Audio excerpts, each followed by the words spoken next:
Okay, nasai minasan. Today we're gonna talk about Sentai Daishikkaku episode 2. Okay, so I'm not sure what does the manga readers actually think about this episode because they actually changed out quite a lot of stuff from the manga itself. Me personally, after watching this episode, I felt like the way they tell the story is very, how do I say, they actually make Santoin D into a more mysterious character, and then they really take their time to build up the story, and they actually show the evilness of the ranger from the get-go. I felt like in episode 2, instead of revealing the plot to us, they actually show us the evilness of evil. They keep on stamping on the evilness of evil, and the way how the episode actually ended compared to what chapter 2 and chapter 3 of the manga itself is that in episode 2 they actually show us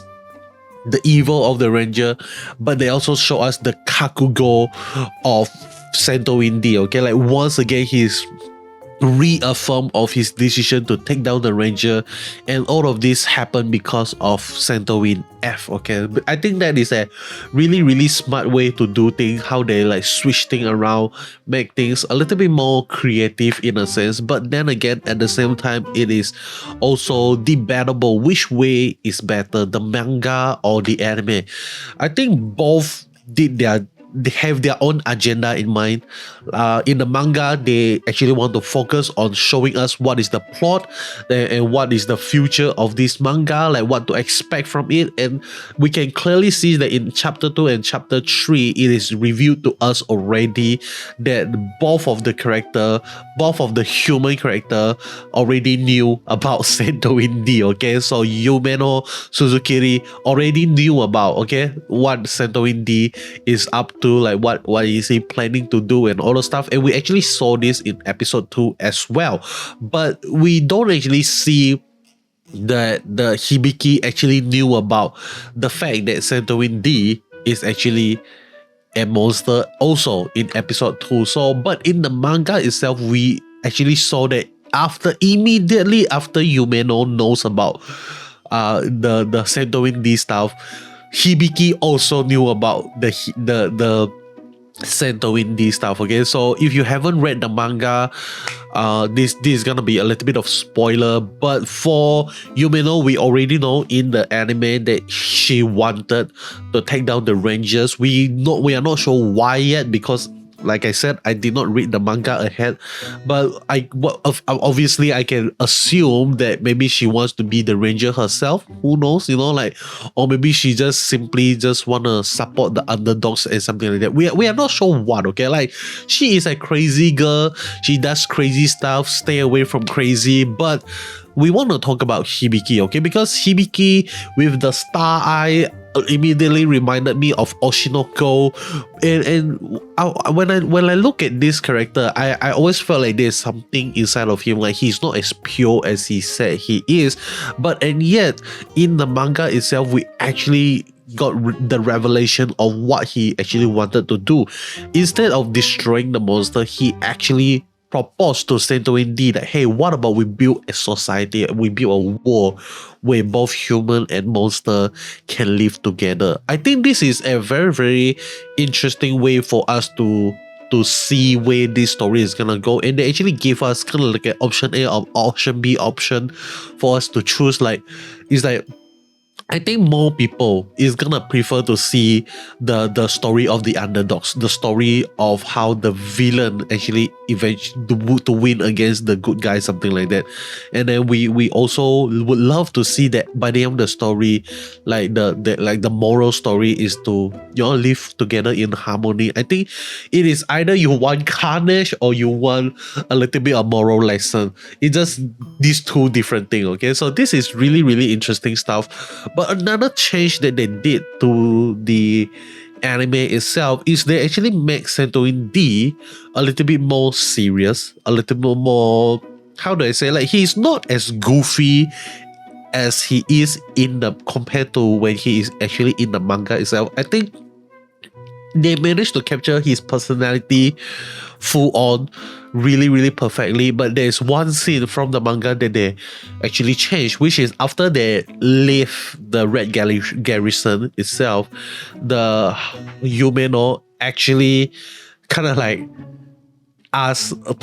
talking to Santorin D, and Santorin D actually like squat down and like kneel down and like drawing circles on the floor, like being depressed on himself. But we don't actually see that in the anime itself. In the anime, we actually see that he is like determined, that he wants to grow stronger and all the stuff, but he did not think about anything at all. Okay, so I think there is like a minor difference there, but I felt like the anime did it better in terms of portraying Santorin D as a serious character. And I felt like they are definitely wanting to make this Sentai Daishikkaku into a more serious anime, obviously with a little bit of joke still being thrown into the anime itself. But moving forward, we are definitely gonna see how things are gonna proceed, how things are gonna go even more serious. Okay, I think in episode 3 we are definitely gonna follow up on the Yumeno talk together with Santorin D, because they cut those part out from the anime itself, and maybe from there we are actually gonna see how Hibiki actually knew about Santorin D turns out to be a Santorin as well. Okay, so I think episode 3 is gonna focus on that, and that is definitely kind of like really smart in a sense, because we actually see the Kakugo of D in episode 2 before Santorin D met up with Yumeno once again to like really talk about their plans to destroy the Ranger Squad.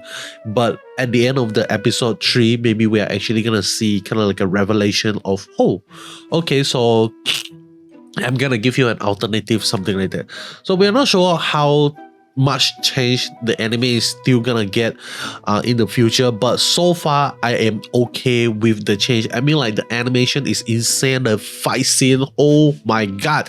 When we look at the divine artifact appearance from Red Keeper, that is Subarashi, man. Like, that is so Subarashi. I really love it. It is insane. Yamato no Orochi.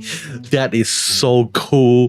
I think they definitely did it amazing, the design and all the stuff. But then again, at the same time, I felt like the design of the divine artifact is actually telling us that, hey, you know, the Red Keepers, the Dragon Keepers are not as good as they think they are. So definitely there are a lot of things that we still don't have answer to. Maybe the manga readers already have those answers, but I have one question, is like, where do they actually get their hands on the divine artifact? What did they actually use to create the divine artifact itself? If they actually use like human to create divine artifact, is gonna be really insane if that is the truth. But if they actually use kind of like, how do I say, like mythical creature and all the stuff, I'm not surprised as well, because there's alien, man. And there's alien on this earth. If you tell me like dragon exists and they actually use the bone of the dragon as their divine artifact, I'm gonna accept that, okay? But with that being said, I think that is pretty much it from me regarding Sentai Daishikkaku episode 2. Overall, I still enjoy the episode. I love it, but there is a little bit of change from the manga, which I'm totally okay with, because as long as they don't cut it out, but they instead they kind of like replace it in episode 3, I think it's gonna be amazing. With that being said, that is all from me. Hope you enjoyed the video. If you made this far into the video, let me know in the comment section below by typing the word cap. Why cap? Because you need a cap when you are in the light, okay? Because you need a little bit of protection to your eyes. So that is all from me. Hope you enjoy, and I'll be seeing you guys in the next one. Goodbye.